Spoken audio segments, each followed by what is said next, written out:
유럽에서 신발 시장을 개척하라는 명령과 함께 두 사람을 아프리카 오지로 보냈습니다. 한 사람은 도착하자마자 본사로 메일을 보냈습니다. 다음 비행기로 돌아가겠습니다. 현지인은 모두 맨발로 생활합니다. 여기서는 신발이 팔릴 가능성이 전혀 없습니다. 다른 한 사람도 즉시 본사로 메일을 보냈습니다. 지금 당장 신발 5만 켤레를 보내주십시오. 이곳은 신발을 팔 수 있는 엄청난 가능성이 있습니다. 현지인은 모두 맨발입니다. 같은 상황 속에서도 어떠한 관점에서 보느냐에 따라서 이해나 판단이나 결정이 전혀 달라진다는 것을 우리가 깨닫게 됩니다. 이 예를 든 한 교수님은요, 이런 말을 합니다.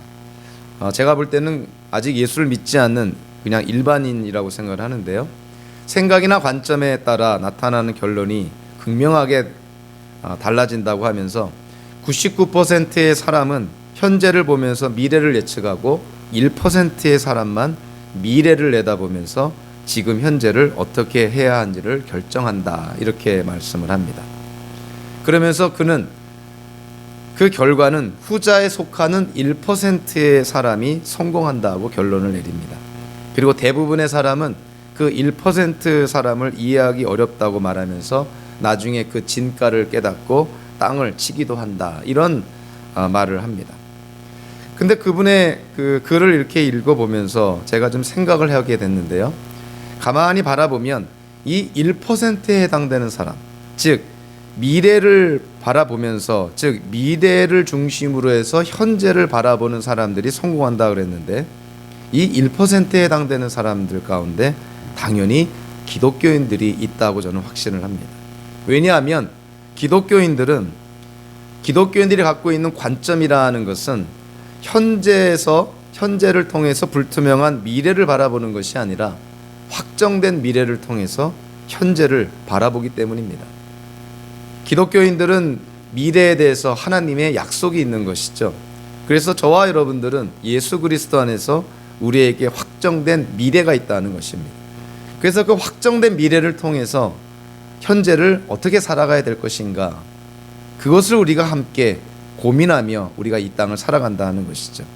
즉 기독교인의 관점은 현재에서 미래를 바라보는 것이 아니라 거꾸로 미래에서 현재를 바라보기 때문에 그거를 우리가 역시라는 표현을 씁니다. 거꾸로 바라본다는 것이죠. 그래서 우리는 비록 우리의 미래가 어떻게 되는지, 앞날이 어떻게 되는지는 알 수 없지만, 그러나 궁극적으로 우리가 도달할 그 마지막 종착지에 대해서는 우리가 확신을 갖고 있기 때문에 거기로부터 우리가 출발해서 하나님 안에서 구원과 영생을 누리는 우리 기독교인들이 이 땅을, 현재를 살아갈 때 이 세상에서 어떻게 살 것인가, 그 고민하는 것, 그것이 바로 기독교인의 관점이라는 것이죠. 아프리카 오지의 예를 든 그 교수님의 그 설명대로 한다면 기독교인들은 그 성공하는 1% 사람 안에 들어가는 것입니다. 미래를 기준으로 해서 현재를 바라보는 사람들, 그들이 바로 기독교인들의 관점이라는 것이죠. 오늘 보면은 16장과 17장에 다윗이 이스라엘의 역사 속에 등장하는 세 가지의 이야기, 에피소드 가운데 마지막 그 이야기인데요, 그 유명한 다윗과 골리앗의 이야기입니다. 우리가 58절이나 되는 성경 본문을 다 읽었지만 아마 이 이야기는 기독교인이 아닌 사람들도 너무나 잘 알고 있는 그러한 이야기 중에 하나라고 생각을 합니다. 아마 골리앗을 모르는 사람은 없을 거라고 생각을 하는데요, 자, 오늘 이렇게 본문을 보니까 이야기가 어떻게 진행이 되는지, 이야기의 전개를 우리가 이렇게 쭉 따라가 보면 오늘 본문의 핵심을 우리가 쉽게 깨달을 수가 있습니다.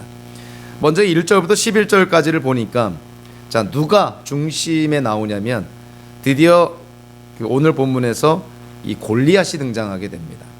너무나 우리에게 잘 알려진 골리앗. 그 골리앗이 과연 누군가?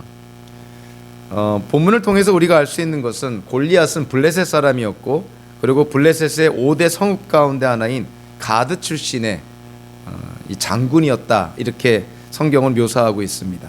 가드라는 성읍의 출신의 장군이었다는 것이죠. 그리고 이 골리앗의 신체, 또 현재의 상황을 묘사하고 있는데, 현대 그 단위로 환산을 하면 키가 거의 3m에 해당되는 아주 거인이었고요.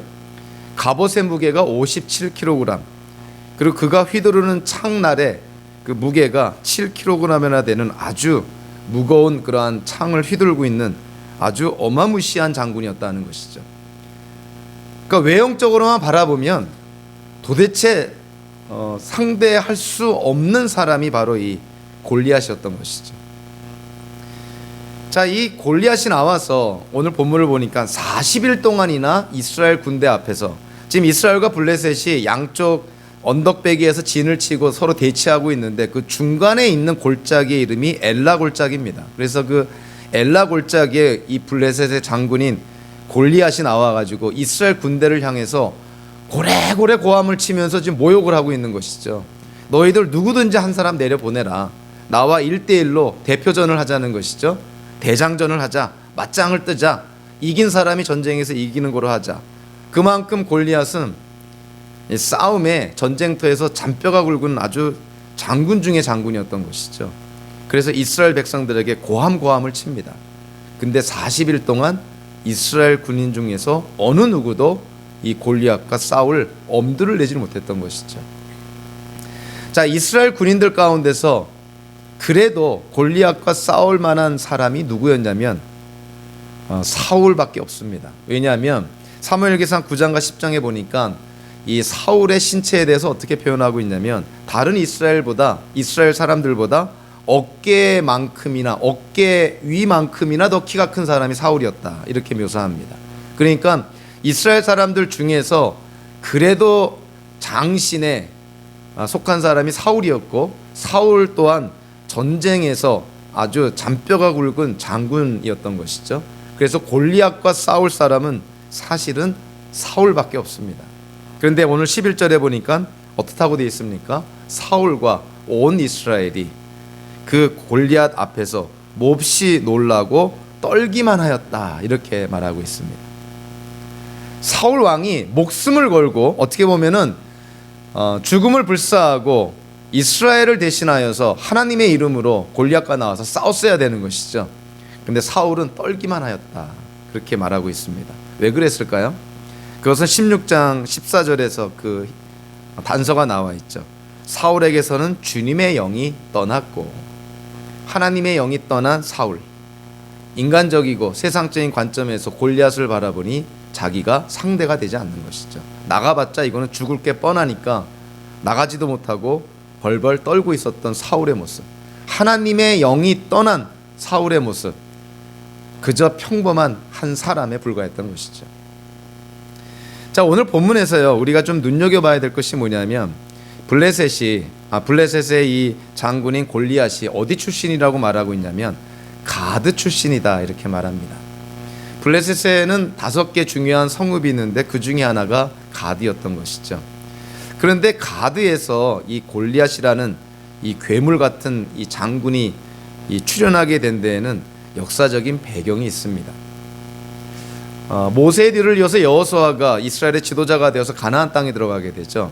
그래서 가나안 땅에 들어갔을 때 가나안 땅은 진공 상태가 아니라 이미 가나안 7족속이 차지하고 있었죠. 가나안의 문화가 형성되고 있었습니다. 물론 하나님 보시기에 악한 문화였지만 고급 문화였죠. 그래서 하나님께서 여호수아를 포함해서 이스라엘 그 백성들에게 너희가 가나안 땅에 들어가서 가나안 땅을 점령하거든 가나안 7족속을 다 죽여라. 그리고 그들을 다 쫓아내라. 다른 말로 하면 가나안 문화를 다 파괴시켜버리라. 그것은 하나님 나라의 문화와 맞지 않는다는 것이죠. 그래서 이스라엘 민족이 하나님의 도우심으로 이 가나안 땅에서 전쟁을 통해서 하나님이 허락하신 땅을 쟁취해 나가기 시작을 합니다. 그래서 결국은 하나님께서 허락하신 땅을 거의 다 차지하게 되었죠. 그런데요, 여호수아기 11장 22절에 보니까 이런 기록이 나옵니다. 이스라엘 자손의 땅에서는, 즉 가나안 땅이죠, 이스라엘 자손의 땅에서는 오직 가사와 가드와 아스돗을 제외하고는 아낙 사람으로서 살아남은 사람이 하나도 없었다. 즉 가나안 땅에 살고 있는 아낙 자손들, 즉 거인족 네피림의 후손이라고 알려진 이 아낙 사람들을 이스라엘 민족들이 다 죽이고 다 쫓아버렸다는 것이죠. 그런데 어디에만 남겨두었다고요? 가사와 가드와 아스돗, 이 3개의 성읍에 살고 있는 아낙 사람들을 살려주고 남겨두었다는 것이죠. 가나안 땅 전체의 면적과 비교하면요, 이 가사, 가드, 아스돗 세 개의 성읍의 땅은 2%도 채 안 된다 그럽니다. 그러니까 이스라엘 민족이 가나안 땅을 점령하고 나서 이 가사와 가드와 아스돗 이 세 개의 성읍을 바라봤을 때 저 뭐 2%밖에 2%도 안 되는 저 작은 성읍들 세 개, 저거 남겨둔들 뭐 큰 문제가 되겠거니 생각하고 하나님의 말씀대로 행하지 않았던 것이죠.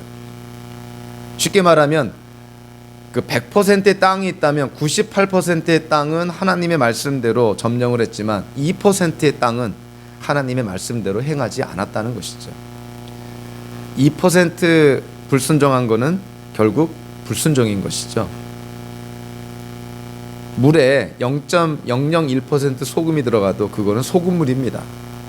하나님께 0.001% 불순종하면 그거는 불순종인 것이죠. 뭐 99% 순종했다고 해서 그 순종이 아니라 1%, 0.1%라도 불순종하면 그것이 불순종이 되는 것이죠.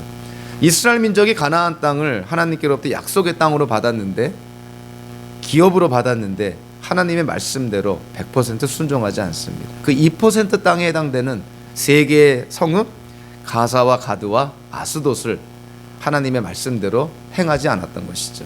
그러니까 불순종한 것이죠. 자, 그런데 이 가사와 가드 아스돗이 결국은 이스라엘 민족에게 옆구리의 가시와 같은 아주 불행의 씨앗이 돼버립니다. 대표적인 경우가요, 이제 가나안 땅을 점령하고 나서 사사 시대에 접어들게 되는데, 사사기에 보면 12명의 사사가 나오죠. 그 12명의 사사 가운데서 마지막으로 기록된 12번째 그 사사 누구냐면 그 유명한 삼손이 나오게 되죠. 삼손을 유혹한 들릴라라는 기생이 있습니다.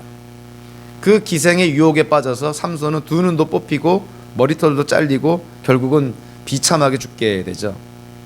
기생 들릴라가 어디 출신이냐면 가사 출신입니다. 이스라엘 민족이 아낙 자손을 남겨두었던 세 개의 성읍 가운데 하나, 그 가사 출신이 바로 기생 들릴라, 삼손을 아주 비극적으로 종말을 고하게 했던 그 들릴라가 가사 출신이었던 것이죠. 사무엘기 상에서도 나오지만요, 이스라엘 백성이 블레셋과 전쟁을 하다가 전쟁에 져서 하나님의 법궤를 빼앗기게 되죠. 있을 수 없는 일이 벌어지게 되죠. 하나님의 임재, 이스라엘의 영광이었던 하나님의 법궤가 블레셋 사람들에게 뺏깁니다. 그 블레셋 사람들이 그 법궤를 어디에다가 옮겨놓냐면 뜻밖의 아스돗이라는 성읍에 옮겨놓습니다. 그 아스돗이 어떤 성읍이라고요? 이스라엘 민족이 남겨두었던 성읍, 2%에 해당되는 세 개의 성읍 중에 하나가 아스돗이었죠.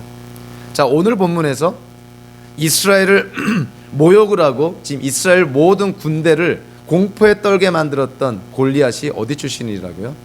가드 출신입니다. 이스라엘 민족이 가나안 땅을 점령할 때 하나님께 불순종하여서 남겨뒀던 세 개의 성읍, 그 중에 하나가 가드였던 것이죠. 골리앗이 그 가드 출신의 이 블레셋 장군이었다는 것입니다. 뭐 대표적인 사건들만 얘기했지만 결국은 이스라엘 민족이 하나님께 불순종한 것이 결국 이스라엘의 불행의 씨앗이 돼버린 것이죠. 그래서 순종은 어떻게 해야 된다고요? 하나님의 뜻이 우리에게 알려지면 즉각적으로 순종해야 됩니다. 순종을 미루는 것도 불순종이죠. 그리고 순종은 어떻게 해야 됩니까? 완전하게 순종을 해야 되죠. 부분적으로 불순종하면 그것은 결국 불순종이 됩니다. 이스라엘의 역사가 우리에게 보여주고 있죠.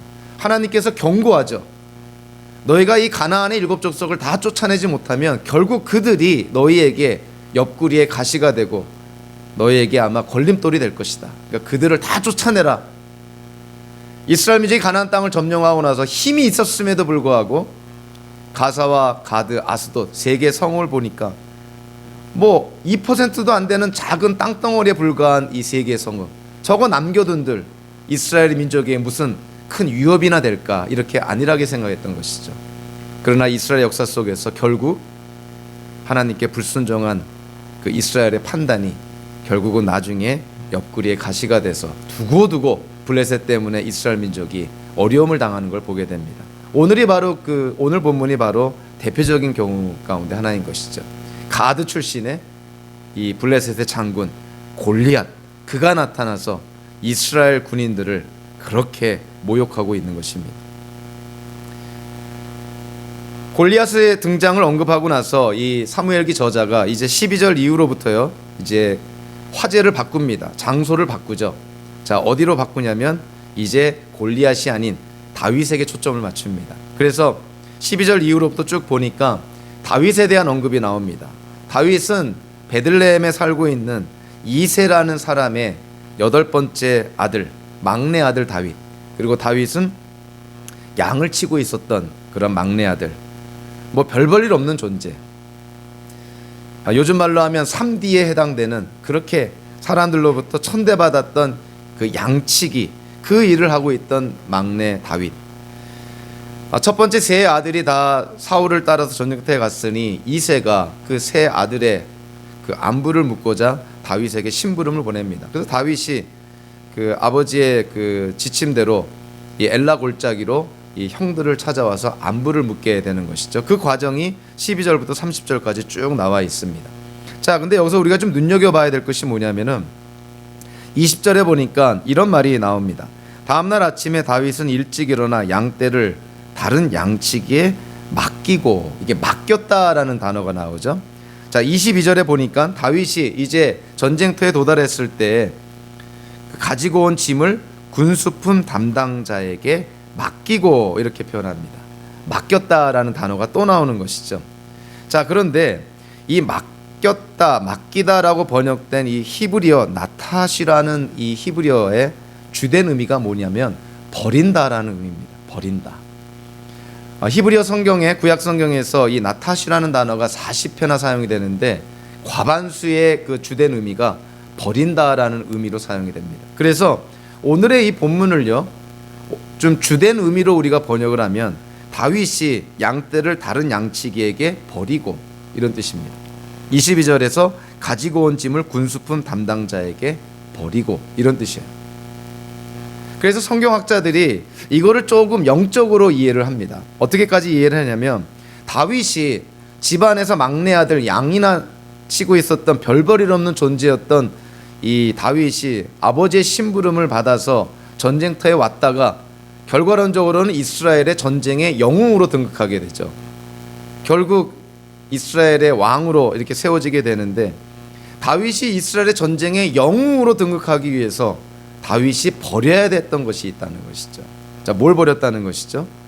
양치는 일을 버렸어야 됐다. 그걸 우리가 조금 보편적으로 표현하면 옛날 생활을 버렸어야 됐다, 이렇게 이해를 합니다.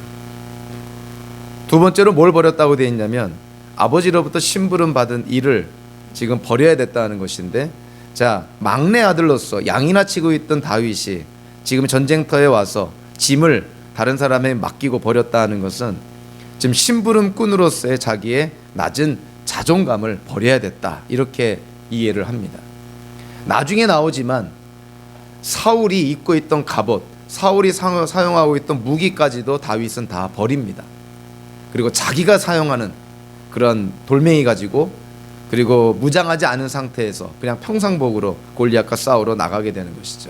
결국 다윗이 결론적으로 이스라엘의 전쟁의 영웅으로 등극하기 위해서 그는 자기의 옛 생활을 버렸어야 됐고, 낮은 자존감도 버렸어야 됐고, 사울의 장비, 무기 같은 인간적인 수단도 버렸어야 됐다, 이렇게 성경학자들이 좀 영적으로 이해를 합니다.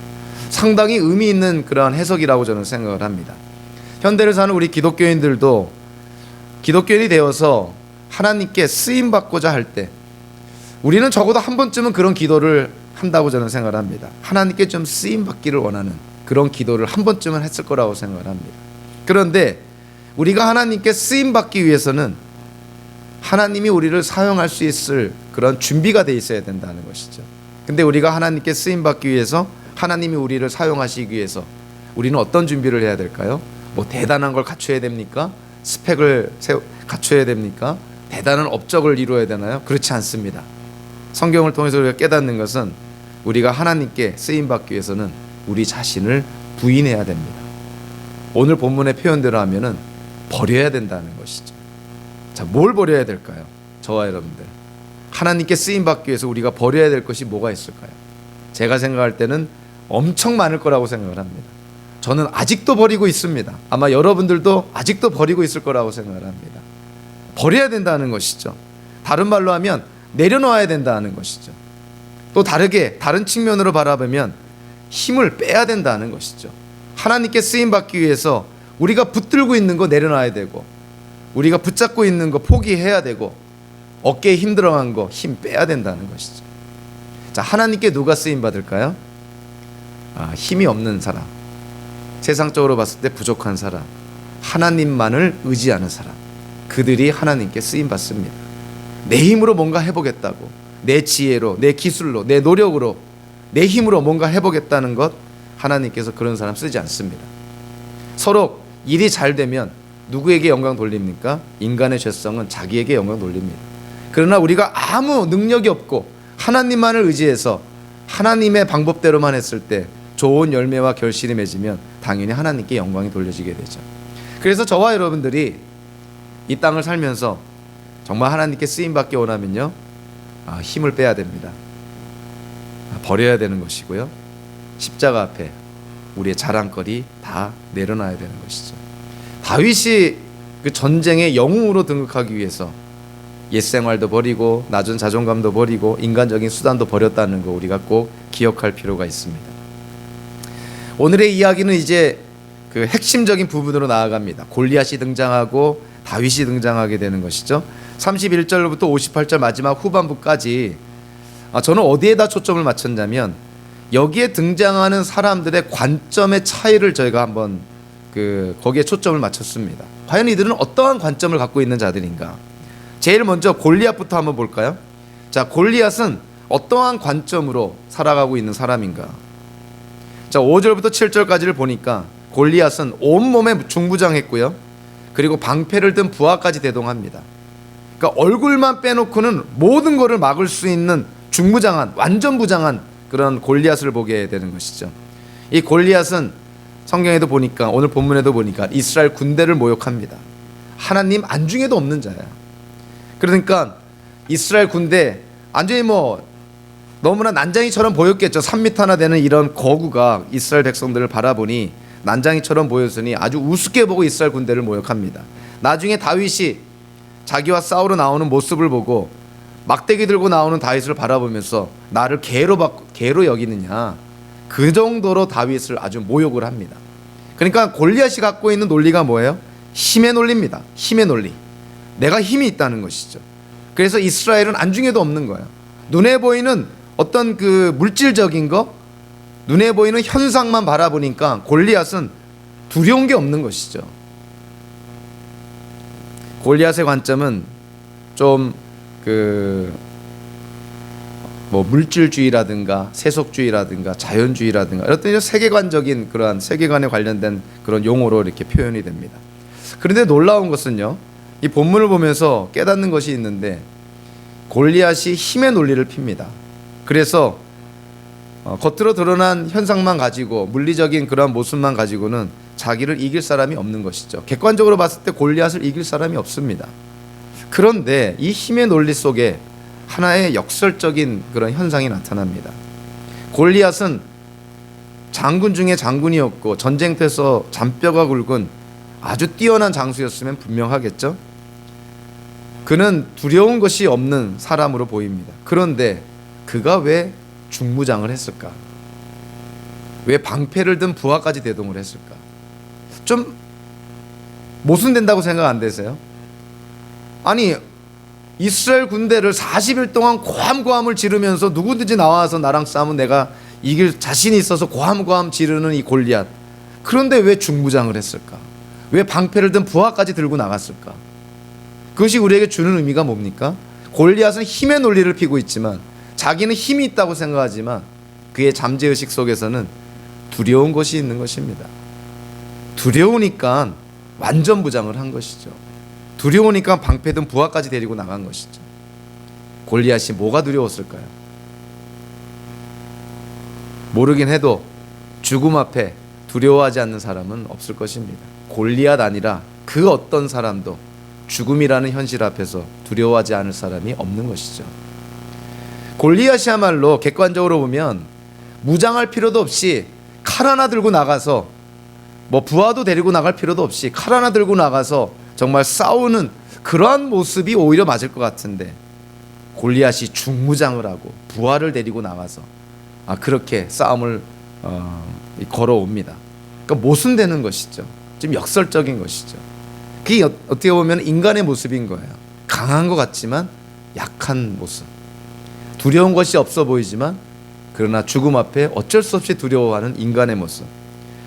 날아가는 새도 떨어뜨리는 그런 권력을 가진 자들도 결국은 죽음 앞에서는 다 연약한 인간이라는 사실을 우리는 이미 잘 알고 있습니다.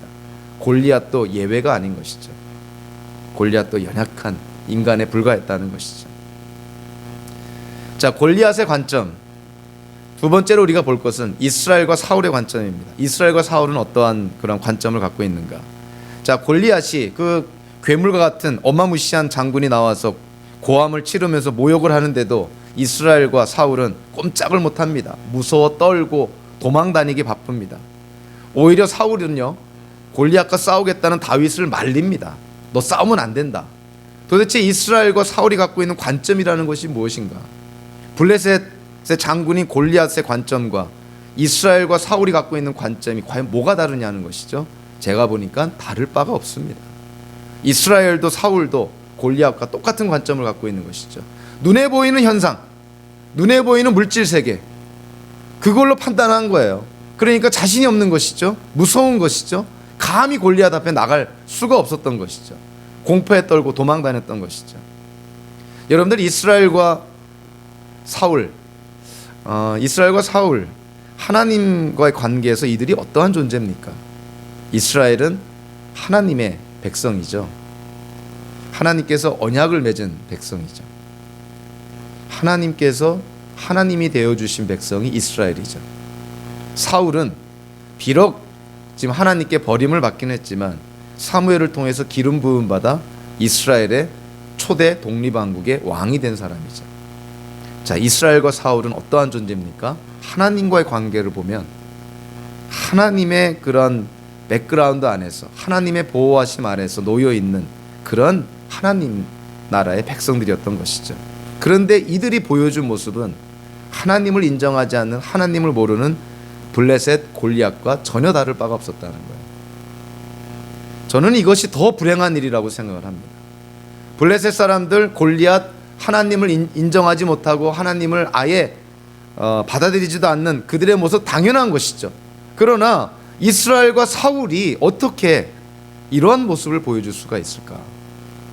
현대로 보면 교회가 사회의 다른 단체와 다를 바가 없다면, 기독교인들이 세상의 일반인들과 다를 바가 없다면, 기독교 교단이 사회 단체와 다를 바가 없다면 그것처럼 불행한 일은 없을 거라고 생각을 합니다. 구별이 돼야 되는 것인데 구별이 안 된다는 것이죠. 이스라엘과 사울 왕, 이 골리앗의 어떤 그런 모습과 전혀 구별이 안 되는 그러한 모습을 우리에게 보여주고 있습니다. 성경에는요, 이와 유사한 예들이 많이 나옵니다. 이스라엘 역사 속에서 보면은 이제 이스라엘이 출애굽해서 가나안 땅으로 올라갈 때 가데스 바네아라는 데 도착하게 되죠. 12명의 정탐꾼을 보내는데 정탐꾼 중에 10명이 와가지고 이스라엘 민족들을 충동질합니다. 거기서 우리가 거인들을 봤다는 것이죠. 네피림의 후손을 봤다는 것이죠. 안악 자손을 봤다는 것이죠. 그들과 우리를 비교하니까 우리는 메뚜기와 같다. 하나님의 나라의 백성이 스스로를 메뚜기라고 여깁니다. 그러면 이스라엘 백성이 자기를 메뚜기라고 여기면 이스라엘의 하나님은 도대체 어떠한 존재냐는 거예요? 왕메뚜기라는 겁니까? 말이 안 되는 소리를 하고 있는 것이죠. 하나님이 진노하셨겠어요? 안 하셨겠어요? 당장에 이들을 다 죽여버리려고 그럽니다. 결국 40년의 광야 생활을 통해서 출애굽 1세대 120만 명의 20세 이상의 어른들은 다 죽게 되죠. 우리에게 잘 알려진 선지자가 한 명 있는데 엘리야의 후계자 엘리사가 있습니다. 엘리사가 사실은 성경의 기록을 보면은 훨씬 더 많은 기적을 행하게 되죠. 이 엘리사가 있을 때 어떤 일이 일어나게 되냐면, 이 이스라엘의 그 북쪽, 동북쪽에 시리아라는 나라가 있는데 이 시리아라는 나라가 호시탐탐 이 이스라엘을 공격하려고 합니다. 쳐들어오려고 그러죠. 근데 시리아가 뭔가 계획만 세우면 이스라엘이 그걸 어떻게 알았는지 미리 다 방비를 다 했다는 거예요. 그래서 그 시리아의 왕이 자기 왕궁 안에 분명히 이스라엘과 내통하는 첩자가 있을 것이다, 이렇게 얘기를 합니다. 그랬을 때 그 시리아 왕의 신하 중에 한 명이 이런 얘기를 합니다. 그것이 아니라 이스라엘에는 아주 그 위대한 영험한 그런 선지자가 한 명 있습니다. 그 엘리사라는 선지자가 있는데 그 엘리사라는 선지자는 얼마나 능력이 많은지 왕이 침실에서 하는 얘기도 다 이미 알고 있습니다. 그러니까 시리아 왕이 어떻게 했겠어요? 군대를 동원해서 엘리사가 살고 있던 도단성에 보냅니다. 그래서 어느 날 아침에 엘리사의 종이 아침에 일어나서 보니까 성 주변에 시리아 군대가 완전 포위를 하고 있는 거예요. 조만간 공격해서 도단성이 이제 무너지고 죽게 될 그런 위기에 놓여 있습니다. 그래서 열왕기하 6장 15절에 보니까 그 하나님의 사람의 시종, 즉 엘리사의 시종이 이런 얘기를 합니다. 큰일 났습니다, 선생님. 죽게 됐다는 것이죠. 거기에 대해서 엘리사가 이렇게 말합니다. 너 두려워하지 말아라. 그들 편에 있는 사람들보다 우리 편에 있는 사람이 더 많다. 지금 눈에 보이는 것은 도단성 주변에는 시리아 군대가 완전 포위를 하고 있는데 엘리사는 전혀 뜻밖의 얘기를 하고 있는 거예요. 저들보다 우리 편의 수가 더 많다. 그래서 하나님께 기도합니다. 하나님, 내 시종에 눈을 열어주십시오. 그 눈이 뭐겠어요? 자연적인 눈이, 물리적인 눈이 아니라 영안을 열어달라는 것이죠. 영안을. 그래서 하나님이 엘리사의 기도를 듣고 그 시종의 눈을, 영안을 열어줍니다. 영안이 열려서 바라보니까 도단성 주변에 시리아 군대가 포위하고 있고 시리아 군대 뒤에 둘러싸고 있는 천군 천사들이 보인 거예요. 그들의 수가 훨씬 더 많았던 거예요. 엘리사는 그거를 보고 하나님 나라 군대를 보고 두려워하지 않았던 것인데 엘리사의 시종은 눈에 보이는 시리아 군대만 보고 두려워했던 것입니다. 오늘 이스라엘과 사울의 그 모습, 그들은 눈에 보이지 않는 하나님, 눈에 보이지 않는 하나님의 역사를 그들은 인식도 못하고 인정도 하지 않는 그런 어처구니 없는 모습을 보여줬던 것이죠. 하나님 나라의 백성이, 세상과 구별된 이방의 빛의 역할을 감당해야 됐던 이스라엘 백성이 하나님을 인정하지도 않고 하나님을 인식하지도 못하는 그런 어리석은 모습을 보여주게 됩니다. 결론적으로 골리앗의 관점이나 이스라엘의 관점이나 다를 바가 없었다는 것이죠. 참 불행한 일이었던 것이죠. 근데 그 가운데서 한 사람의 관점이 달랐습니다. 다름 아닌 다윗의 관점이 달랐던 것이죠. 그래서 오늘 이 본문을 보니까 다윗의 신앙 고백과 같은 구절들이 좀 몇 군데 있습니다. 먼저 26절에 보니까요, 26절과 36절에 보니까 다윗이 이런 고백을 합니다. 저 할례도 받지 않은 블레셋 녀석이 무엇이기에 살아계시는 하나님을 섬기는 군인들을 이렇게 모욕하는 것입니까? 36절에도 사울에게 이렇게 말합니다. 살아계시는 하나님의 군대를 모욕한 자를 어찌 그대로 두겠습니까? 또 45절과 47절에서는 골리앗과 이제 대면했을 때 골리앗에게 이렇게 말합니다. 너는 칼을 차고 창을 메고 투창을 들고 나에게로 나왔으나 나는 네가 모욕하는 이스라엘 군대의 하나님 곧 만군의 주님의 이름을 의지하고 너에게로 나왔다. 자, 직간접적으로요, 다윗이 고백하는 게 뭐냐면은 다윗이 믿는 하나님을 다윗이 어떻게 고백하냐면 살아계시는 하나님, 이렇게 고백을 합니다. 살아계시는 하나님. 지금 이 엘라 골짜기 전쟁터에 하나님이 살아 역사하고 계시다는 거예요. 이스라엘 군인들은, 사울 왕은 이미 전쟁터에 하나님이 계시다는 것을 전혀 깨닫지도 못하고 인식하지도 못한 상태에서 무서워 떨고 있을 때 티네이저 10대밖에 안 되는 이 양치기였던 다윗이 이렇게 담대하게 고백하는 것입니다. 하나님은 살아계시다는 것이죠. 세상 일을 구경하는 하나님이 아니라 세상 일에, 세계 역사 속에 직접 간섭하고 개입하시는, 우리와 함께 하시는 살아계신 하나님, 이렇게 고백을 합니다. 여러분들도 그렇게 고백을 해야 되죠. 내 인생 속에 하나님이 지금 살아 역사하고 있다는 것을 고백을 해야 되겠죠. 그러면 서로 상황이 어렵더라도 이스라엘이나 사울처럼 그렇게 무서워하지 않습니다. 하나님이 컨트롤하고 있는 것이니까. 보이진 않지만, 어떤 때는 느껴지지도 않지만 분명하게 하나님이 우리와 함께 하시고 우리의 인생을 붙잡아주고 있다는 사실을 우리가 깨닫게 되면, 살아계시는 하나님이라고 고백만 한다면 우리의 상황을 뛰어넘을 수가 있다는 것입니다. 다윗은 그랬던 것이죠. 하나님을 살아계시는 하나님, 사시는 하나님이라 이렇게 고백을 한 것이죠.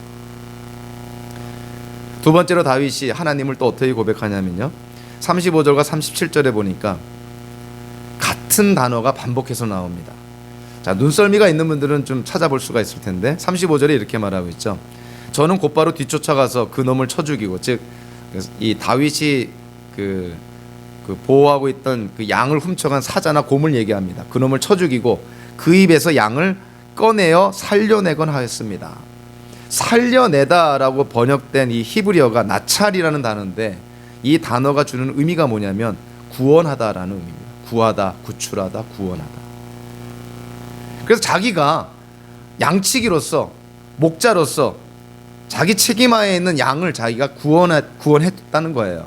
그렇죠? 그런데 다윗은 자기에게 초점을 맞추지 않고 37절에 보니까 초점을 누구에게 돌리냐면 하나님께 돌립니다. 30절에 뭐라고 말합니까? 사자의 발톱이나 곰의 발톱에서 저를 살려주신 주님께서, 똑같은 단어입니다. 살려주신, 구원해주신 주님께서 저 블레셋 사람의 손에서 틀림없이 저를 살려주실 것입니다. 같은 단어죠. 구원해주실 것입니다.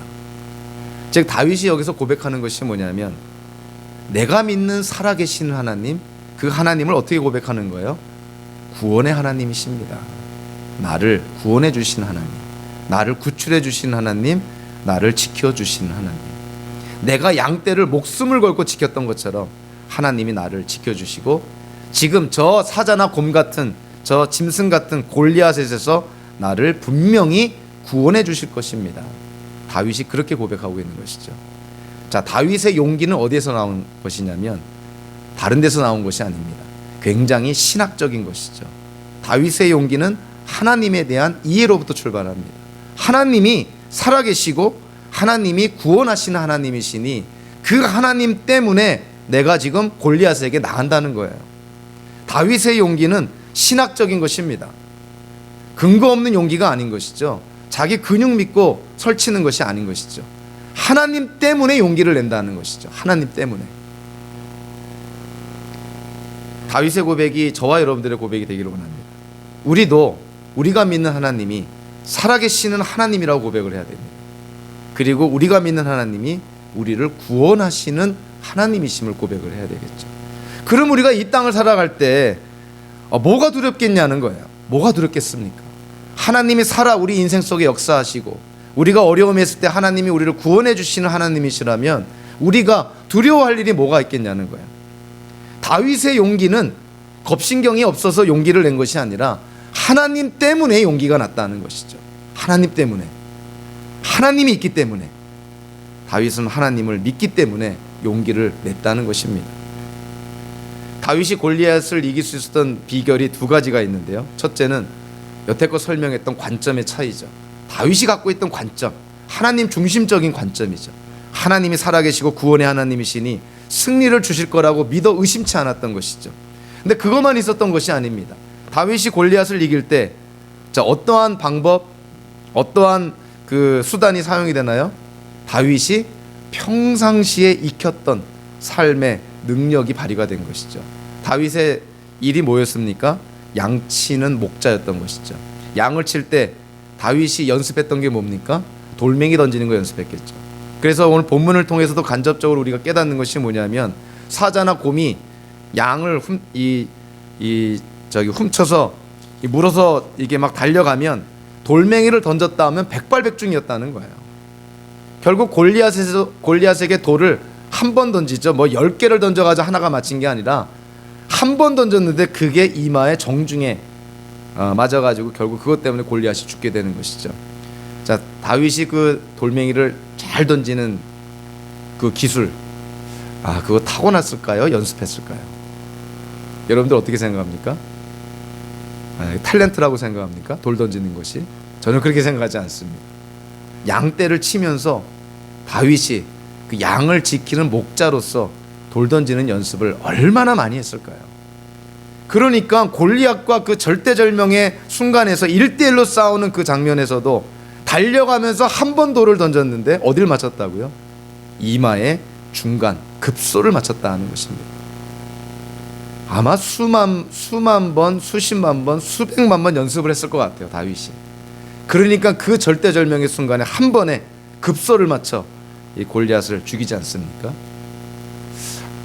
다윗이 골리앗을 이겼던 것, 단순히 하나님에 대한 그런 믿음뿐만이 아니었던 것이죠. 하나님이 다윗에게 주었던 그런 상황 속에서 다윗은 최선을 다해서 그 일을 행했던 것입니다. 목자로서, 양치기로서 그 자기에게 주어진 일에 순종하고 최선을 다했을 때 그것이 세상 사람들 보기에는 별 볼 일 없는 일이라 하더라도 결국 나중에 하나님 안에서 그것이 쓰임받게 된 것이죠. 그래서 오늘 본문에서 우리가 생각해야 될 것이 있습니다.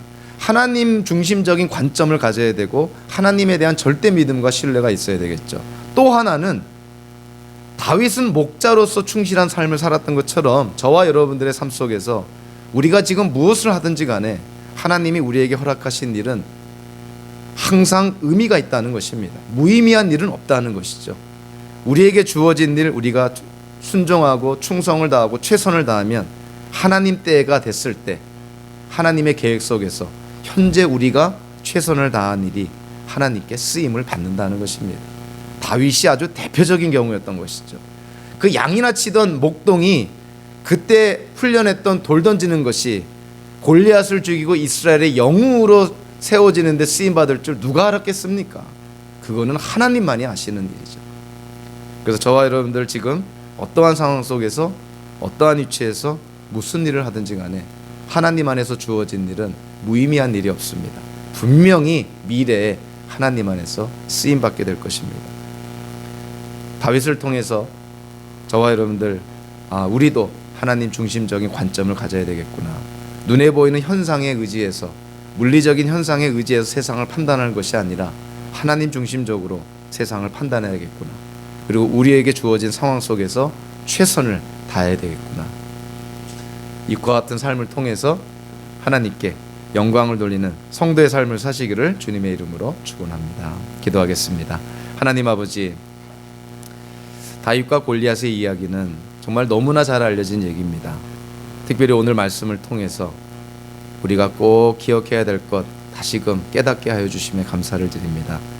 정말 이 세상을 바라볼 때 우리 중심적인, 세상 중심적인 것이 아니라 하나님 중심적인 그런 관점을 갖고 바라보는 저희들 되게 하여 주시고, 우리가 지금 처한 상황이, 여건이, 또 우리가 무슨 일을 하든 하나님 안에서 주어진 일은 항상 의미가 있고 하나님께로부터 쓰임받는 사실을 꼭 기억하면서 어떠한 일이든 최선을 다하는 저희들 모두가 될 수 있도록 인도하여 주시옵소서.